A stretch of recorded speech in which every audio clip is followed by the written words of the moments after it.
예, 복잡하고 어려운 경제를 알기 쉽게 설명해드리는 경제플러스입니다. 손석구 경제평론가와 함께하겠습니다. 안녕하십니까? 네, 안녕하세요. 다음 달이면 이제 봄 이사철인데 네. 지금 전세값이 계속 오르고 있다죠. 이게 실제 통계적으로 그렇다는 건가요? 네, 그렇습니다. 통계적으로 전세가 상승세 추이가 계속되고 있다는 게 현재 잡히고 있는데요. 예. 일단 지난주 상황을 보면요, 전세 가격 전체 평균입니다. 이거는 전주 대비해서 0.01% 올랐어요. 그런데 이게 지역별로 이거 좀 나눠서 봐야 되거든요.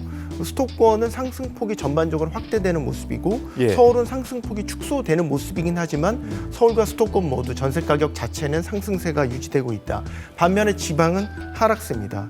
하지만 아무래도 전세 수요가 많은 곳은 서울과 수도권이기 때문에 예. 아무래도 전체 전세 가격은 계속해서 작년 중반부터 해서 오르고 있다라고 보여지고요. 예. 특히 이제 서울 전세값을 저희가 좀 눈여겨서 봐야 되는데 서울 전세값 같은 경우는 9개월째 지금 계속해서 오르고 있습니다. 그래서 작년 5월부터 누적 상승률을 지금까지 따져본다면 예. 4%포인트가 넘게 오르는 그런 모습을 보였습니다. 1년 만에 4% 이상 올랐다면 굉장히 많이 오른 건데 이게 네. 동네마다 좀 다른 것도 있고 그렇죠. 그리고 뭐 우리가 뭐 소위 말하는 통계의 함정이라고도 하죠. 이제 맞습니다. 어떻게 봐야 됩니까? 이게 내가 사는 지역에서는 전세 가격이 많이 오르지 않았는데 많이 올랐다 그러는데 이렇게 생각하실 분도 분명히 있을 거예요. 반대로 생각하시는 분들 분명히 물론 있을 반대로 거예요. 예. 내가 사는 지역은 더 올랐는데 이거밖에 안 오른다고 얘기하네 이렇게 생각하시는 분들도 있을 거예요. 예. 근데 이제 전반적으로 보면 이거는 추세를 봐야 될 필요가 분명히 있습니다. 예. 그래서 지금 이제 특히 전세 수요가 많은 지역을 따져보자면 뭐 서울과 수도권 지역, 서울 지역 안에서도 뭐 예를 들어서 3월이면은 학군 수요 같은 게 이제 더 많이 있기 때문에 예. 뭐 학원이나 학교 같은 것들이 밀집해 있는 지역들은 조금 더 전세 가격, 월세 가격까지 포함해서 더 많이 오르고 있다 이렇게 볼 수 있겠고요. 현장에서 이제 들려오는 이야기를 한 가지 전해드리자면 그게 궁금해요. 또. 네. 제가 오늘 뉴스 들어오기 전에 이제 서울의 한 지역 그 공인중개사 분과 통화를 했어요. 그래서 네. 최근에 이제 흐름에 대해서 여쭤봤는데 작년까지는 비교적 전세나 월세 매물이 충분히 있었는데 이제 작년 말부터 해서 빠르게 그런 좋은 매물들부터 이제 소화가 되기 시작했고 특히 이제 최근 올해 들어서는 가격 인상과 동반해서 이런 매물들이 빠르게 소화되고 있는 그런 흐름이다라고 얘기를 하더군요. 그러면 좋은 전세 매물은 이미 뭐 더 동났다. 뭐 이런 얘기네요. 지역별로 다르긴 하지만 제가 통화했던 지역은 학군 수요가 좀 몰려 있는 지역이기 때문에 조금 더 두드러지게 그런 현상들이 나타나고 있다. 학군 수요를 아까도 그렇고 지금 말씀해 주셨는데 네. 이 전세로만 지금 몰리는 상황, 현상 계속 이어지는 거잖아요. 네, 지금 그렇습니다. 부동산 시장은 전체적으로 매매가는 지금 꽁꽁 얼어붙고 있는 그런 상황인데 맞습니다. 왜 전세 쪽으로만 이렇게 몰리고 있는 거죠?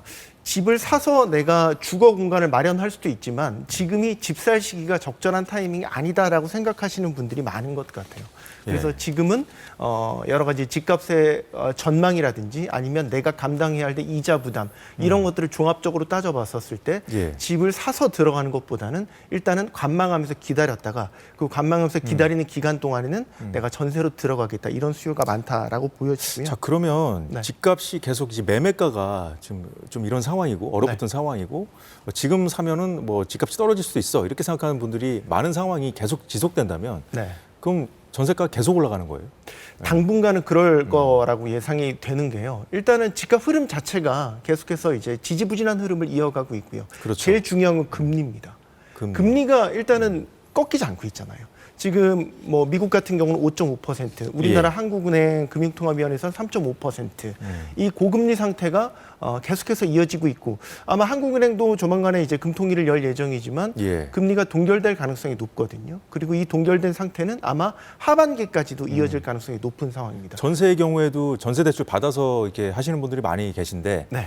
아무래도 이제 매매가보다 좀 낮다 보니까 그 부담이 좀 덜해서 그런 겁니까? 덜해서 그런 것도 있지만 예. 사실 이제 전세 대출 금리 같은 경우는 최근에 좀 내렸어요. 내린 영향도 있었고 그렇기 때문에 상대적으로 좀 부담을 덜 갖고 뭐 전세를 갱신하는데 그런 대출을 쓴다거나 이런 분들도 많아졌고요. 또 하나 예. 최근에 신생아 특례 대출이 있었지 않습니까? 이게 요즘에 볼 수 없는 1%대의 저금리로 대출을 받을 수 있는. 그게 전세 기회가 대출에만 한정된 아니요. 그런 건 그건 아니지만 아니잖아요? 그 용도로도 쓸 수 있습니다. 예. 그래서 이런 신생아 특례 대출, 신혼부부들이 아무래도 많겠죠. 신혼부부들이 이런 신생아 특례 대출을 이용해서 조금 더 여유를 갖고 전세를 이제 갈아타는 이런 그렇군요. 수요들도 여기에 작용을 했다. 앞서 추세가 좀 이어질 것 같다고 말씀을 하셨습니다만은 네. 그 전문가들 사이에서 좀 이게 의견이 좀 제각각이라 네. 좀 보기 어려운 측면이 있거든요. 물론 전문가들마다 의견이 좀 갈리긴 하지만 이거는 수요와 공급의 원리가 가장 정확하게 적용되는 시장이다 이렇게도 볼 수 있어요. 특히 전세만큼은 그렇게 봐야 된다는 거죠. 네, 그런 측면에서 보면 올해 특히 이제 수요가 많은 서울 지역에는 신규로 입주할 수 있는 물량이라든지 전세 매물들이 예년에 비해서 상대적으로 많이 적습니다. 그래서 제가 입주 물량, 서울 아파트 입주 물량 같은 경우는 올해 만여 가구 정도에 불과할 것으로 예상이 되고요. 이게 예. 작년에는 3만여 가구 정도 수준이었습니다. 화면에 나오고 있군요. 네. 지금 또 전세 매물도 나오고 있는데요. 전세 매물 역시 점차 줄어들고 있는 이런 추세입니다. 그래서 서울 아파트 전세 매물이 한 3만 3,500여 건인데 이게 1년 전과 비교해 보면 예. 한 34%가량 정도 감소한 규모니까 이렇게 매물이 절대적으로 줄면 가격은 기본적으로 오를 수밖에 없는 구조다. 저 정도 추이면 절대적으로 줄었다고 볼 수 있을 정도입니까? 저게? 추세를 저희가 아까 계속해서 봐야 된다라고 말씀드렸잖아요. 예. 지금 매물이 늘어날 여지는 없는 거예요. 그러면 지금 이 추세, 그러니까 네네. 즉 전월세 가격이 올라갈 이런 추세 자체가 꺾이지 않는다라고 볼 꺾이지 수 있는 않는다. 예. 이 전세 수요가 이렇게 많아지다 보니까 이 보증금 문제 한번 좀 짚어봤으면 좋겠는데, 거죠. 네. 자, 올해 들어서도 지금 뭐 얼마 되지도 않았는데 전세 보증 사고가 좀 끊이지 않고 있다고 하던데. 네. 지난 1월에만요 전세 보증 사고 금액을 따져보니까 3천억 원에 육박하는 것으로 나타났습니다. 그렇게 많습니까? 네, 이게 사고 건수로 따지면 1,333건이고요. 이게 작년 같은 1월과 비교를 해봤을 때 30% 넘게 급증을 한 겁니다. 작년 전체 사고액을 집계를 해보니까 4조 3천여억 원 정도 됐고요. 사고 건수가 19,300여 건 정도 됐거든요. 예. 만약에 이런 추세라고 한다면 지금 1월에만 3천억 원 가까이 이런 전세 보증 사고 금액이 발생을 했기 때문에 올해 아마 작년보다 더 많은 사고 금액, 사고 건수가 발생할 수도 있다. 지금 그런 추세에 있는 그 상황. 원인이 궁금합니다. 전세 사기 여파가 이어진다라고 일단 봐야 되겠죠.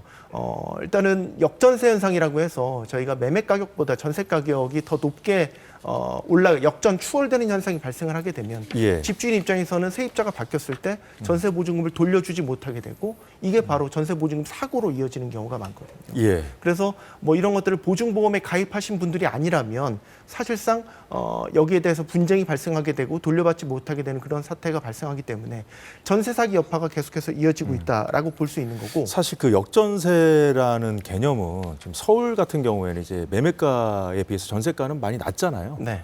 근데 이제 다른 지역에서 지금 벌어지고 있는 겁니다. 수도권 내 다른 지역? 맞습니다. 보통? 전체 평균으로 봐도 한 60% 정도에서 70% 정도까지 이제 올라가고 있는 그런 추세긴 한데 예. 말씀하신 대로 이제 전세 사기가 심하게 발생했던 지역들 그리고 이제 지방을 중심으로 해서는 우리가 소위 그 깡통 전세라고 하지 않습니까? 예. 깡통 전세를 따지는 비율이 매매가 대비 전세값 비중이 80%를 넘는 깡통 전세로 분류를 하는데 그 80%를 넘는 비중이 지방 같은 경우는 절반을 넘어서는 지역들이 상당수 지금 많이 등장하고 있습니다. 그럼 지금 서울을 비롯한 수도권에서도 이제 전세가율이 슬근슬근 지금 오르고 있을 거 아니에요? 네. 전세 수요가 많아지니까. 서울 아파트 같은 경우는 아직 뭐 위험한 수준은 아닙니다. 그쵸. 여전히 50%대의 그 전세가율을 형성을 하고 있기 때문에 위험한 수준은 아닌데 이제 문제가 되는 것은 비아파트 부분. 우리가 지금 문제가 되고 있는 빌라라든지 예. 아니면 연립주택 이런 부분이 이제 문제가 되고 있는 것이고요.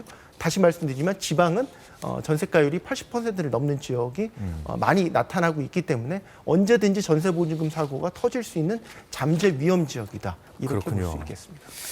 자, 이렇게 전세가가 오르는 와중에 서울 아파트 분양가 이거 왜 이렇게 계속 오르는 건지 좀 이해할 수가 없는데 네. 왜 그런 겁니까? 일단 많이 올랐어요. 서울 지역만 보면 아파트 분양가가요. 지금 평당 3천만 원 예. 돌파를 했거든요. 이게 이제 2천만 원 수준이었다가 3천만 원으로 오른 겁니다. 그러니까 1년 전과 비교했을 때 두 자릿수대 상승률을 기록을 한 거예요. 그리고 지역에 따라서는 더 비싼 지역도 많이 있습니다. 4천만 원을 넘는 지역도 나타나고 있습니다. 예. 이게 그 작년 1월에 정부 대책에 의해서 이제 분양가 상한제라는 게 서울 강남 3구와 용산 지역을 제외하고 이제 해제가 됐습니다. 예. 그러니까 분양가 상한제가 주변 시세 지역과 비교했을 때 분양가를 좀 억누르는 그런 효과가 있는데 이 분양가 상한제가 해제가 되니까 예. 이제 마치 기다렸다는 듯이 지금 특히 이제 민간 분양 아파트 단지에서 분양가가 많이 오르고 있는 그런 상황입니다. 분양가 상한제 해제가 좀 어느 정도 좀 작용을 했다 이런 말씀이시고 네. 다른 원인은 없습니까? 그럼? 다른 원인을 따져보자면 이제 그동안 우리가 코로나 팬데믹을 거쳐서 인건비도 많이 올랐고요. 특히 이제 건설할 때 쓰는 공사비 예. 예를 들면 레미콘이라든지 아니면 뭐 시멘트 가격 같은 것들이 2년 전, 3년 전과 비교했을 때 뭐 적게는 30%, 많게는 50% 이상 오른 건축 자재들이 많이 있습니다. 이런 것들이 이제 건설사들이 견디지 못하고 분양가 상한제가 해제가 되자 한꺼번에 공사비에 반영을 하면서 예. 분양가가 이렇게 갑자기 팍 뛰어버리는 이런 현상으로 나타나게 앞서 저희가 주요 소식에서도 이제 뭐 그 건설사들 뭐 줄도산하고 있다, 지방이긴 합니다만 네. 그런 소식도 전해드렸었는데 건설업계 좀 이렇게 찬바람이 불고 있는 이런 상황 때문에 네. 어떻게 보면 건설업계들이 좀 어렵다 보니까 이 부담을 좀 소비자들에게 좀 전가하는 건 아닌가 이런 생각이 좀 들던데 네. 그런 건 없습니까? 그렇기 때문에 이제 예를 들면 재건축이나 재개발을 진행하는 그런 뭐 아파트 단지나 그 지역에서는 예. 이 건설사와 조합 간의 공사비를 둘러싼 분쟁도 상당히 큽니다. 그렇군요. 그러니까 각자의 입장에 있는 것이죠. 건설사는 예전에 계약했던 그 공사비로는 공사를 더 이상 진행할 수가 없다라는 거고. 본인들이 어려운 것도 있을 거고요. 네. 조합원들 입장에서는 갑자기 공사비가 이렇게 늘어나 버리면 소위 분담금이 뭐 몇십 퍼센트 갑자기 늘어나 버리는 이런 결과를 갖게 되기 때문에 예. 이 분담금 분담을 안고서는 더 이상 사업을 진행할 수 없다. 이런 식의 분쟁들이 계속 터지고 있는 요즘 것이죠. 분담금이 너무 많다는 그 이슈도 좀 뉴스도 많이 나오더군요. 네, 보니까. 그렇습니다. 예. 그래서 서울 근데 지역에서. 이제 하나의 딜레마는 건설사들 입장에서 분양가에 이렇게 높아진 인건비나 공사비를 반영을 해서 분양가를 높이면 다 좋은데 이게 또 시장에서 다 소화가 안 되는 경우가 많아요.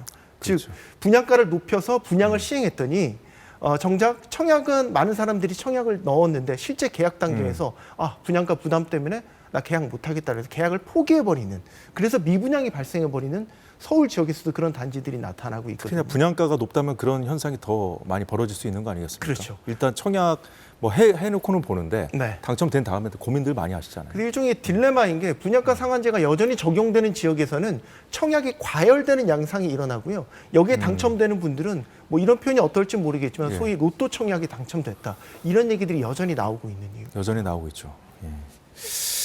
알겠습니다. 자, 그러면 이 분양가를 잡으려면 좀 어떻게 해야 되는지 이런 부분도 우리가 좀 짚어봤으면 좋겠는데요. 네. 분양가 상한제가 일차적인 어떤 그 필터 역할을 할 수 있다라고 보는 전문가들이 많이 있는데 예. 분양가 상한제가 문제가 뭐냐면 주변 시세 지역의 최소 30%에서 40% 정도 분양가를 낮게 책정하도록 강제하는 부분이 있어요. 예. 이런 부분들이 이제 물가의 흐름이라든지 아니면 인건비의 적용 이런 부분들이 이제 건설사들이 감당하지 못하겠다라고 얘기를 하는 부분이거든요.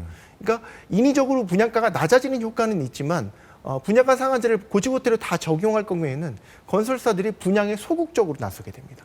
이렇게 되면 시장의 신규 주택이 공급이 원활하게 되지가 않게 되죠. 반대로 분양가 상한제를 그렇다고 해서 다 해제해 버린다라고 한다면 아까 말씀드렸던 대로 조합원들이나 일반 분양자들 입장에선 너무나 높아진 분양가 부담 때문에 실제로 계약을 포기해버린 이런 사례들도 나타나고 있는 겁니다. 그래서 중간 정도의 분양가 상한제를 좀 개선을 해서 예. 시장의 물가 흐름이나 이런 것들을 반영하는 정도로 분양가 상한제를 개선하는 방안이 하나가 제시가 되고 있고요. 예. 또 하나 적정 분양가를 산정하는 방안 중에 지자체라든지 아니면 한국부동산원에서 적정 분양가를 심사를 하는 그런 위원회들도 많이 있습니다. 지금 이게 권고 수준에 그쳐 있는데 이런 위원회들의 운영을 조금 더 실효성 있게 운영하는 방법들도 대안으로 거론되고 있습니다. 예, 잘 들었습니다. 오늘 이 정도로 정리하겠습니다. 지금까지 손석구 평론가와 함께 경제 이슈 살펴봤습니다. 고맙습니다. 고맙습니다. 예, 오늘 사사건건이 준비한 소식은 여기까지입니다. 저희는 내일 오후 4시에 다시 찾아뵙겠습니다. 여러분 고맙습니다.